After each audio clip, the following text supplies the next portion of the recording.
Nosso muito obrigado, seja bem-vindo, seja bem-vinda. Estamos aqui hoje mais um programa, Momento Político, na manhã desse sábado. Estamos aqui recebendo a visita do nosso amigo Diego César Garla, que é presidente do Centro Espírita Maria de Nazaré. Diego, muito obrigado de você ter aceitado o nosso convite e de coração mesmo, você possa assim nos contemporar ao nosso programa de hoje. Muito obrigado, Diego. Bom dia a todos, agradeço, Martim, pelo convite, agradeço os amigos que acompanham. É um grande prazer participar desse programa, principalmente por ser da nossa cidade, aqui a gente poder unir os propósitos que nós possuímos para levar conhecimento, para as pessoas interagirem melhor com a nossa sociedade e ter uma melhor visão sobre aquilo que nós fazemos. Diego, a gente antes de começar o programa aqui, a gente estava conversando, você foi contemplado agora com um carro no shopping, né? Mas em volta disso, né, todo mundo pensa assim, que o cara teve sorte, teve isso, né? Mas não, né? Teve toda uma história que eu achei muito interessante e eu queria que você passasse para todos os nossos ouvintes que assistem o nosso canal. Como foi toda essa... porque na realidade foi engenho e pelo jeito não foi a primeira vez que aconteceu, né? Foi pela segunda vez, né? Então eu gostaria que você falasse, contasse para nós, para o nosso público aí. Foi. E realmente pode ser considerado um pouco de sorte, né? Mas eu acho que o propósito e as ideias são bem maiores que isso, né? Nós vamos aí mais uma vez de encontro com aquilo que Jesus falava, tá? No Evangelho: pedi e obtereis, batei e abrirás. Então, a primeira história foi logo quando nós estávamos para montar a Casa Espírita Maria de Nazaré. E aquela ideia, né? O que nós vamos fazer, onde nós vamos fazer, vamos ter recurso para montar essas coisas. E eu tinha um carro, um Opala 77, já fazia 12 anos que esse carro era meu, estava à venda já, só que um carro de um comércio um tanto quanto difícil. Numa quarta-feira, era 9 horas da noite, eu conversando com o Maurício, e eu falei para ele, eu tenho um carro e eu vou vender ele, catar o dinheiro e colocar para a instituição, né, para a gente poder fazer os nossos projetos. Porém, eu não sei quando vai vender, de que forma vai vender, se vai ser parcelado, como que será essa venda. E isso na quarta-feira. E na quinta-feira eu estava em casa, era 8 horas da manhã, estava dando um trato na cozinha. Eu recebi uma mensagem de um rapaz de Lençóis que mexe com esse tipo de veículo, né? Perguntando sobre o documento do carro. Ele falou: o documento do carro tá certo? Eu falei: tá. Ele falou: me manda uma foto. Peguei e mandei a foto para ele. Deu 10 minutos, ele me mandou um comprovante de um depósito. Aí ele falou: rapaz, confere na sua conta para mim, porque tá muito estranho isso. Um cara da Bahia mandou mensagem para mim perguntando do carro, falou que se o documento estivesse certo, ele ia mandar um guincho buscar. E eu mandei a foto do documento, ele mandou um comprovante. E eu olhei na conta pelo aplicativo e o dinheiro estava na conta. Aí eu olhei para a janela assim, fazendo uma analogia no céu, né? Falando com Deus, eu falei: você está testando, ver se eu estava falando a verdade. Aí eu pensei: bom, perdi o carro, mas na realidade eu ganhei em dobro, né? E essa história do sorteio de ontem foi bem assim também, com esse mesmo propósito. Há um tempo atrás, eu estava numa viagem na psicografia, minha família sempre me acompanha, minha esposa estava junto, e ela tira normalmente a aliança para dormir, porque incha os dedos, e acabou largando a aliança no hotel. Isso já faz alguns meses. E eu não fui atrás de outra, né, nesse período. E a gente estava passeando em Bauru com meus filhos no shopping. Eu estava no outro shopping ainda, dando uma volta. Entrei numa loja, vi uma aliança e a moça perguntou: qual que é o número do anel da sua esposa? Eu falei: não sei. Eu falei: vou lá perguntar para ela. E eu falei: olha, Paulo, vamos lá, né, para ver a aliança. Ela falou: não quero ver a aliança, não vai gastar dinheiro agora. E eu não voltei na loja. Aí as minhas crianças: vamos lá no Bauru Shopping. Queria ir no outro shopping. Então, de férias, eu falei: então vamos. Trocamos de shopping. Passando em frente à loja, né, eu olhei para dentro da loja, com a tela pro braço, falei: entra aqui, vamos escolher a aliança. Fomos lá, experimentamos, achou um modelo bacana, comprou. Enquanto a moça estava fazendo a documentação lá da aliança, do pedido, demorava uns dias, ela falou para mim: olha, tinha um totem, né, na mesa assim da promoção. Ela falou, faz o cadastro, né, na promoção. E eu nunca fiz os cadastros das promoções. Nunca fiz. E eu fiquei ali, ela começou a demorar e era pelo celular, acabei e fiz. Aí saí, o carro estava bem em frente à loja. Eu olhei para a Paula assim e falei, eu vou ganhar esse carro e ele vai ser o start das empresas que eu quero montar, que vão sustentar os projetos da Casa Espírita. E passei, né, com aquele pensamento na cabeça. E ontem, na hora que eu recebi a notícia, né, que o pessoal da assessoria de imprensa me ligou do shopping, eu lembrei dessa frase que eu falei, nossa, mais uma vez eu tenho um carro e não tenho um carro, mas eu creio que eu ganho em dobro nessas situações. Então, a gente foi contemplado, né, com esse sorteio e eu vou trocar o carro da minha esposa e esses recursos a gente vai fazer um investimento nessas empresas que elas vão ser autossustentáveis para manter os projetos da instituição. Tá, e você falou que também tem um caso da vendedora também, né? Ah, sim. Tem mais essa parte ainda, né? Ontem, na hora que eu fui para fazer a documentação, a formalização no shopping, ela chama Rita, se eu não me engano, a moça. E eu estava indo pro estacionamento já, aquela voz que conversa comigo falou, volta lá na loja e fala com a vendedora. Eu peguei e voltei. Aí eu entrei na loja, ela estava atendendo, ela falou, Diego, espera aí que eu já falo com você. Eu achei interessante, falei, nossa, ela lembrou meu nome, né? E aí eu falei, não quero falar nada não, só queria te dizer que aquela aliança que eu comprei com você, eu ganhei o carro. Aí ela se emocionou assim de um tanto, ela falou, preciso te contar uma coisa. Eu falei, tá. Aí ela pegou e falou, aquela semana eu te vendi aliança, e eu tava conversando com uma amiga minha, falando de uns problemas, algumas coisas que eu tô vivendo, e ela pegou e falou pra mim, olha, segue essa pessoa, e passou um perfil da internet pra ela. E na hora que ela abriu o perfil, era o meu. E ela falou, nossa, eu vendi uma aliança pra ele na semana passada. Ela falou, e agora você volta aqui e fala que você ganhou o carro com a aliança que eu te vendi. Eu falei, então agora eu vou te contar o que eu vou fazer com o carro. Aí ela se emocionou bastante, foi bem interessante, né? Então nós vemos que os planos de Deus estão sempre interligados, né, com os propósitos. Se a gente pegar mais uma vez o Evangelho, Paulo fala, aquele que sonda os vossos corações sabe a intenção do Espírito. Em Marcos também ele fala, Deus sabe as nossas intenções. Então, creio que, vendo a intenção pelo qual eu queria fazer uso desse carro, é direcionado a mim. Porém, não é uma contemplação, um prêmio, um brinde por ser uma pessoa que está querendo ser bem. Eu acho que é uma grande responsabilidade. É um grande trunfo para que seja realmente utilizado ao favor do próximo. Tá. Ô Diego, a gente vai fazer um intervalo de 1 minuto e a gente já volta. A gente volta em 1 minuto.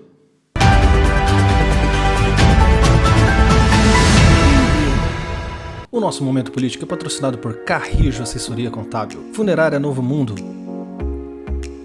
LM Peças e Rolamentos, Imobiliária Maldonado e também Max Supermercado, MR Som, Aonet e PC Notícias. Vem você também com a gente. No fundo, a gente gostaria de nunca esquecer dos grandes momentos em nossa vida, mas a vida está passando e às vezes a gente nem percebe como tem sido tão rápido. Com o tempo, tudo se torna uma saudade. A espera, a chegada, as coisas simples do dia a dia. E saber que a gente construiu uma memória juntos é o que nos ajuda a entender os ciclos. Ciclos, o nosso pacote anual de fotos e vídeos, que vai desde a gestação até o 1º ano do bebê. O que vai ser saudade amanhã para você? Feito por mim, vivido por nós.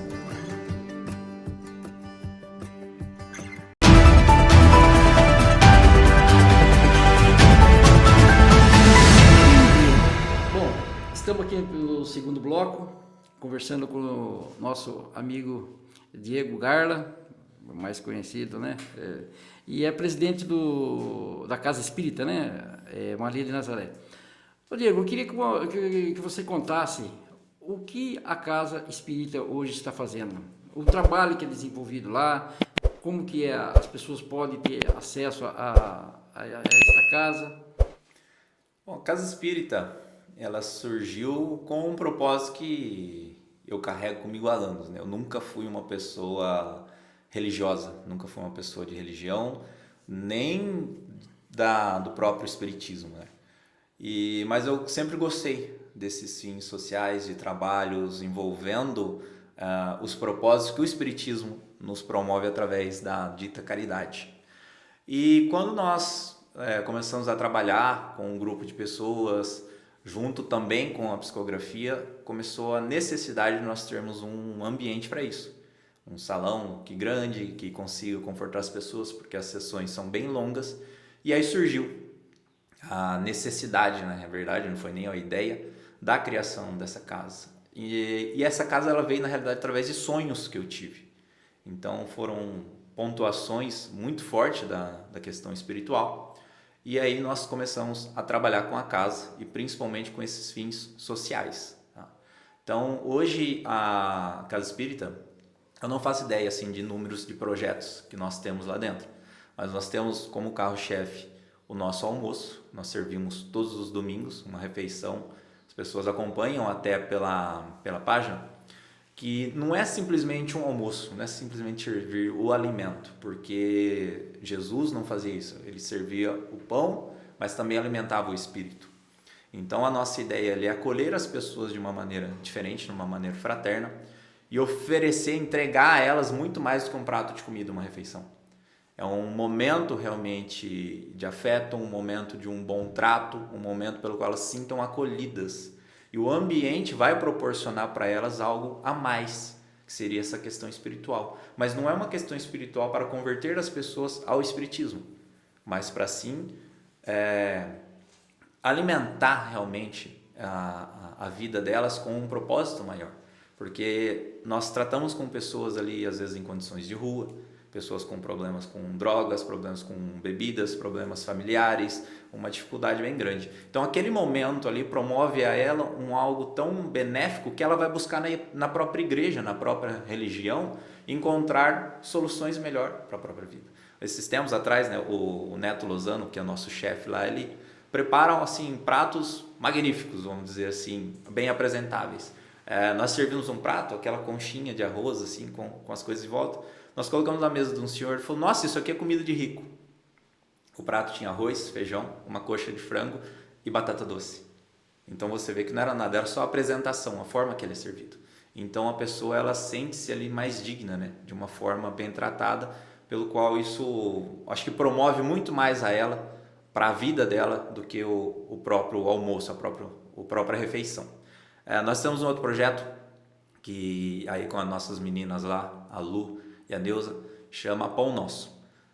Nós ganhamos um forno industrial do Ceia Supermercado e aí a gente começou a montar um projeto de pão dentro da instituição. Então toda quarta-feira elas fazem pão caseiro e atendem as famílias que são cadastradas na nossa instituição. Hoje nós temos cerca de 150 famílias que são cadastradas, ao todo aí são mais de 600 pessoas que têm algum tipo de vínculo, algum tipo de atendimento que a Casa Espírita fornece na nossa cidade. E nós atendemos outras instituições da região também, projetos em Cabralha, até uma casa em Minas Gerais que nós ajudamos com alguns projetos sociais, enfim. Temos o nosso bazar também. O bazar é quase como uma boutique que a Paula, minha esposa, monta lá. Abrimos uma vez por mês ao público. São roupas, todas elas R$5. A gente tem uma aceitação muito legal na cidade. Pessoas de loja nos doam roupas que não servem mais para o uso deles, roupas com etiquetas, roupas novas. As roupas que chegam para nós higienizamos, nós separamos, consertamos e colocamos à venda ali, para oferecer um produto legal. Então as pessoas não vão ali só para comprar roupa usada, elas vão ali entrar num ambiente de loja, elas são atendidas, tem um caixa, tem sacolas, entendeu? Ela não sai com a roupa debaixo do braço. É diferente porque a pessoa ela vai se sentir com o poder da aquisição de um bem. Por mais que seja algo barato, ela tem ali esse alimento para a vaidade dela, para a condição dela. Falando, não estou vindo aqui aproveitando de um fundo social, eu estou vindo aqui e comprando o meu bem. Então isso faz diferença na vida dela. E vai lutar, lógico, no dia a dia para conseguir aquele dinheiro, para conseguir levar a instituição. E toda essa renda é revertida na manutenção desses projetos. Nós temos a evangelização nossa, que é a parte espírita, que é feita com as nossas crianças, e aí temos projetos de música, de aula de música, vem um professor de Bauru aqui que ministra a música com as crianças, tudo gratuito. Nós temos a evangelização aos domingos junto com o almoço, que é ecumênica. Então ela não tem fim doutrinário, ela não tem, como eu falei, a intenção de converter pessoas ao espiritismo. Ela tem a intenção de tratar bem as pessoas, porque no meu conceito de enxergar, qualquer pessoa que pratica o bem, ela já está fazendo um bem pro espiritismo. Não é algo religioso, não é algo de igreja. Ali nós não temos uma instituição para isso, tá? Nós temos as nossas palestras públicas, que aí leva a mensagem da doutrina para quem quer ouvir às quintas-feiras. Nós temos todos os dias o atendimento do Café com Maria, que nós chamamos carinhosamente, que é um café da tarde que nós servimos para as pessoas em condições de rua e para as pessoas de família de baixa renda que vão lá e participam do nosso café. Todos os dias às 5 horas da tarde nós servimos um pão, leite, bolo, o que a gente tiver ali à disposição deles. Nós temos a barbearia solidária também, que é o Felipe da Gentleman, barbearia daqui de Duartina. Ele faz o atendimento lá dentro da nossa instituição ao domingo, também gratuitamente para as pessoas que são cadastradas. Nós temos a nossa lavanderia solidária, que pessoal que não tem água em casa, às vezes é encanada, não tem condição de lavar roupa em casa, leva lá, lava e leva para secar em casa. Serve também para o pessoal que está na condição de rua, eles vão no café, eles tomam um banho, nós temos um chuveiro quente com toalhas novas, limpas lá também, e a pessoa larga a roupa que ela está ali para a gente lavar, sai com uma roupa nova e no outro dia faz a troca novamente. Então são, entre outros projetos, que agora me foge tudo a cabeça, algumas das situações que nós atendemos ali, e mais o atendimento mensal com cesta básica, né? Que a gente faz a separação dos alimentos, uma cesta bem bacana, né? Não, o básico do básico, tem bastante coisa a mais que nós entregamos. Inclusive no Natal e Ano Novo agora a gente fez uma cesta para ceia. Não é uma cesta para um mês, é uma cesta para festa realmente, para as famílias terem o que fazer na confraternização dentro dos seus lares. Então são vários projetos aí que a gente busca atender. Ô Diego, bem rapidinho assim, eu queria saber assim, quando você se tornou espírita e a sua mediunidade, quando que ela se manifestou? E de que forma? Espírita, eu acho que eu já nasci espírita, né? Porque eu na minha pré-adolescência ali eu procurei muito em igreja. Eu tinha só a inclusão religiosa da minha avó que me levava na igreja católica, mas eu nunca fui de uma família religiosa, meus pais nunca foram, nunca me cobraram também. Mas eu fui atrás de catequese, fui atrás de igreja evangélica, fui batendo porta em porta, porém eu ia lá, ouvia, eu falava, não é o que eu preciso ouvir, não é o que eu penso, sabe? Não fundia na minha ideia a questão da obediência. Eu acho que eu nunca fui muito disciplinado e eu não conseguia entrar numa instituição e falar, você tem que vir aqui e obedecer a isso. Eu falava, não, eu tenho uma cabeça para pensar, Deus me deu, eu preciso pensar e preciso usar. E não me cabia aquilo que era passado. A mediunidade nasceu comigo, desde a mediunidade é uma função do nosso corpo, né? Hoje já é comprovado isso cientificamente, não é algo que você desenvolve, que você compra, que você eu quero ter mediunidade a partir de agora. Não, é igual uma pessoa que nasceu cega dos olhos, dificilmente ela vai conseguir enxergar novamente. Uma pessoa que tem algum problema auditivo também. E assim a mediunidade, se você tem essa percepção energética, você consegue entendê-la, mas não algo que você vai adquiri-la. Então, desde criança, eu ouvia e achava normal, ao ponto de um dia eu conversando com os meus pais, eu tinha cerca de 6 anos, eu estava na casa de um tio meu, e brincava lá no medícola lá, e de repente eu fui, eles estavam fazendo churrasco, eu fui lá na casa porque eu deu fome, aí meu pai falou, fica aqui, né, você está lá sozinho? Eu pensei, não, eu não estou sozinho. Aí eu voltei, não tinha mais nada, eu falei, uai, então tô louco. E eu voltei e contei para eles o que acontecia comigo, e eles falaram, deve ser coisa da sua cabeça. E com 12 anos eu tive o primeiro contato com o espiritismo. Até então nem conhecia, nem sabia que existia. Mas aquilo muito me atraiu. A ideia do que era falado, a energia também do ambiente foi algo que me chamou muita atenção. Foi ali que eu tomei o meu primeiro passe e ali eu me interessei pela doutrina. E depois, com 14 anos mais ou menos, minha mãe levou eu novamente no SEAC, onde a primeira conversa que eu tive foi com o Edgar Miguel, uma pessoa muito querida a mim.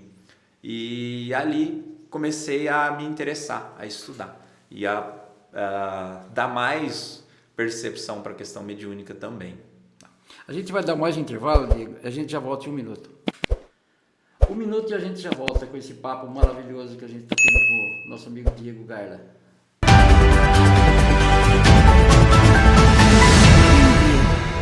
O nosso Momento Político é patrocinado por Carrijo Assessoria Contábil, Funerária Novo Mundo, LM Peças e Rolamentos, Imobiliária Maldonado e também Max Supermercado, MR Som, Aonet e PC Notícias. Vem você também com a gente. No fundo, a gente gostaria de nunca esquecer dos grandes momentos em nossa vida, mas a vida está passando e às vezes a gente nem percebe como tem sido tão rápido. Com o tempo, tudo se torna uma saudade. A espera, a chegada, as coisas simples do dia a dia. E saber que a gente construiu uma memória juntos é o que nos ajuda a entender os ciclos. Ciclos, o nosso pacote anual de fotos e vídeos, que vai desde a gestação até o primeiro ano do bebê.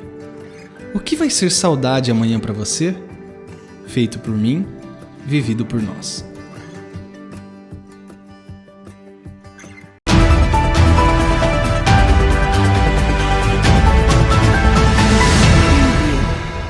Estamos aqui no nosso terceiro e último bloco do Momento Político, numa conversa gostosa com o nosso amigo Diego Garla, presidente da Casa Espírita Maria de Nazaré. Diego, até agora nós falamos de mediunidade, de coisa. Agora vamos falar de psicografia. Como é que começou, você entrou nesse mundo da psicografia?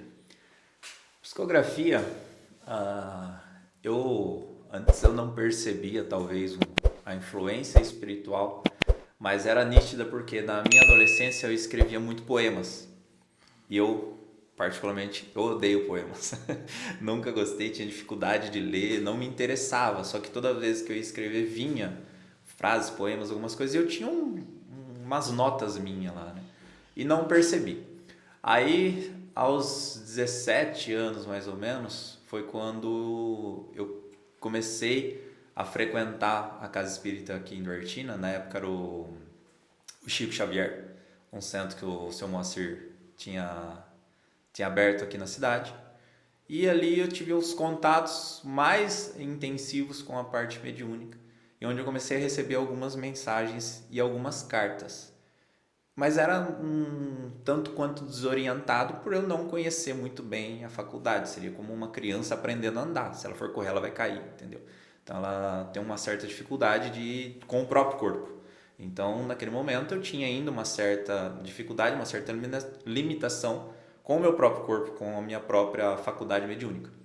Há uns 20 e poucos anos ali, eu tive algumas outras mensagens, alguns outros contatos, porque eu não ficava muito dentro da instituição, mas eu estudava bastante na minha casa.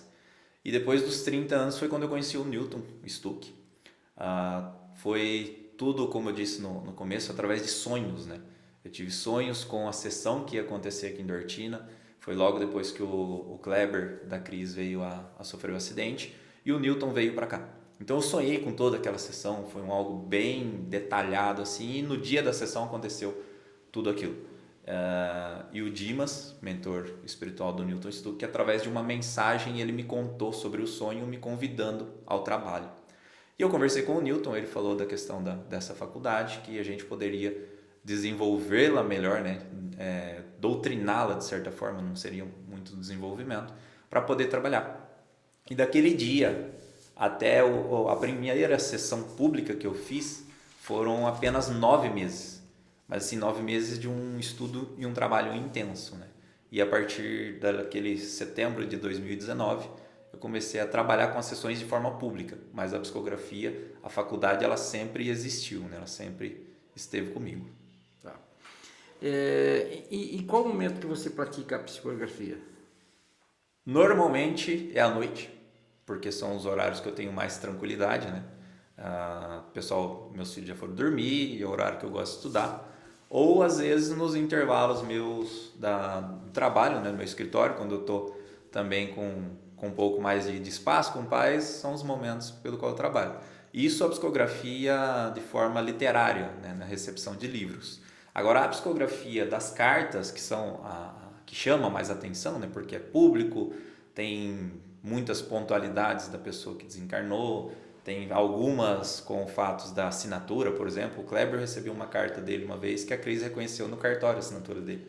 Entendeu? Então, são pontuações bem interessantes. Essas sessões, elas são em dias e horários marcados, tá? São todas de forma presencial, nunca de forma virtual, à distância. Inclusive, nós passamos esses dias por vários problemas com pessoas usando o nosso nome, cobrando por um trabalho que nós fornecemos gratuitamente. Para quem conhece o trabalho, sabe como funciona. Então, nós chamamos as pessoas para virem na sessão participar, para que elas consigam realmente ver como é feito, né? Acompanhar na frente dos olhos dela como que é feito isso. E essas sessões, como para um espírito vir se comunicar com o seu ente, precisa de toda uma organização espiritual para que isso ocorra também. Não é um véu aberto, chama fulano ali que ele vem e escreve, entendeu? Essas sessões são organizadas com datas estabelecidas pelo qual a gente publica. E aí, durante esses eventos, né? Não gosto de chamar de evento, mas durante essas reuniões que a gente faz a recepção dessas cartas. Diego, eu queria que você falasse um pouco de duas pessoas que para mim é o símbolo do espiritismo. Um é reconhecido mundialmente e o outro também que eu acho que tem, vamos resguardar as proporções, que é o seu Moacir Fernandes. Quem foi para você, Chico Xavier e o Moacir Fernandes? Primeiramente, Moacir Fernandes. Moacir foi uma grande inspiração para mim, porque, como eu falei, né, no auge da minha ignorância, foi a primeira pessoa com essa característica mediúnica bem aflorada que eu conheci, que eu tive o privilégio de trabalhar junto, né, posso dizer. E foi logo aos 17 anos, mais ou menos, quando eu comecei a frequentar a casa aqui, que eu tive esses primeiros contatos. E ele só falava, você precisa trabalhar, você precisa estudar. Eu tinha muita dificuldade de entender na época o que era trabalhar e estudar, mas a simplicidade dele, sabe, a humildade dele de realizar as coisas e principalmente a energia que ele transmitia, a própria pessoa, a própria presença de estar ali, algumas manifestações que eu ouvi através dele, palavras lindas, você via que era incompatível. A pessoa simples, o estudo simples, tudo simples, com aquele... O que ele falava. Exatamente, com aquele discurso tão culto, com palavras tão bem postas, né? Tão bem formadas. Você vê que tinha ali a questão espiritual e aquilo me admirava muito, me admirava. Então foi uma pessoa pelo qual eu pude participar disso. Inclusive eu tenho uma história bem bacana, assim, bacana aos olhos espirituais, né? Quando eu fui visitar minha avó, que ela estava internada no hospital estadual, o seu Moacir estava no andar de baixo e não podia visitar, né? Porque era restrita os acessos ao hospital. E aos 20 e poucos anos ali, eu discutindo com a minha consciência, né? com a minha mentora espiritual, eu falei para ela, quando que isso aqui vai virar alguma coisa, né? Aí ela falou para mim, pontuado assim, após seus 30 anos, o seu Moacir vai desencarnar e você vai ser convidado ao trabalho. E eu fiquei com aquilo na cabeça. E eu estava no hospital, fui visitar a minha avó, eu perguntei na enfermeira como se eu tivesse perdido. Falaram, eu vim visitar o Moacir Fernandes, só que eu errei o andar. Qual andar que ele tá? Aí ela me passou o andar que ele estava e o quarto. Aí eu desci no outro andar, cheguei lá, estava um parente com ele lá.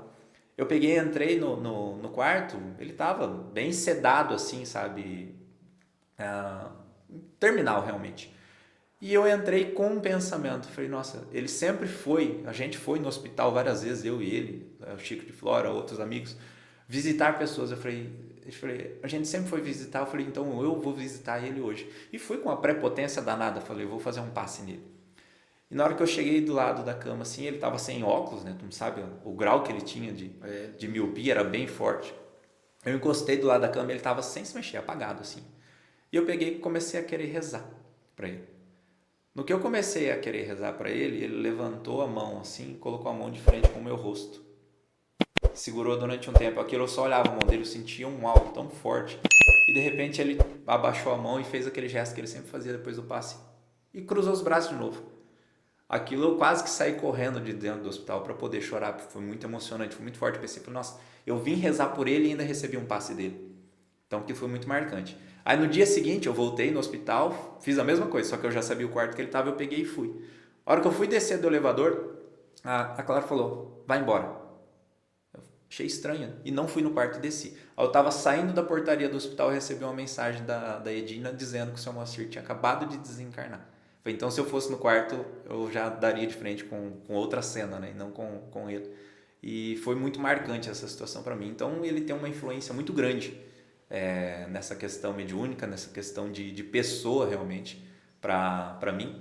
E Chico Xavier não é para mim apenas um representante da doutrina espírita, mas um grande expoente do cristianismo. Uma pessoa exemplar, uma pessoa pelo qual se cada um seguir 1% do que ele fez ao próximo, nós sairemos daqui certamente muito melhor do que nós viemos. Diego, a entrevista está gostosa, é muito boa, ela é emocionante e cativante, né? Mas infelizmente o nosso tempo aqui é curto. Eu queria agora deixar você que dê uma mensagem de agradecimento para toda a população e que nós estamos começando o ano 2023 aí. Eu queria que você deixasse a sua mensagem para 2023. Queria primeiramente agradecer o convite, a oportunidade de participar com vocês aqui, as pessoas que fazem parte desse programa aí que estamos iniciando, né? Mas eu tenho certeza que vai prosperar porque o intuito dele não é unicamente político, mas sim de levar mais de Duartina às pessoas da nossa cidade e também da nossa região. Eu acho que o maior valor que nós temos dentro da doutrina espírita, como diz Emmanuel, é poder propagar ela em seu nome, falar sobre o bem. Assim como todas as religiões, ela tem os propósitos de transformar a vida das pessoas, mas em momento algum a gente deve entender o nosso próximo como algum concorrente, como uma pessoa que está ali fazendo o contrário. Se nós seguimos um Evangelho, se nós seguimos um Cristo, nós somos irmãos, filhos do mesmo Deus, do mesmo Pai, nós temos que ter o mesmo propósito junto a nós. Então que a gente possa, a partir dessa união, a partir dessa fraternidade e do consentimento de que para mim ser melhor, eu preciso de alguém ao meu lado, que a gente consiga unir as nossas forças, os nossos intuitos em fazer o bem, em voltar o bem para quem necessita, porque a caridade realmente é isso, é atender a necessidade do próximo através do amor que eu forneço a ele. Que a gente consiga então disseminar esse amor entre nós para que possamos ter não apenas um ano melhor, mas uma vida melhor. Tá. Diego, muito obrigado pela sua participação aqui nesse programa e que vou chamar para você vir mais vezes aqui no nosso programa, porque você certamente vai abrilhantar em muito o nosso programa. Veremos. E para você, tenha um bom sábado, um bom final de semana e não se esqueça de se inscrever no nosso canal, ok? Muito obrigado, bom final de semana a todos e um bom 2023.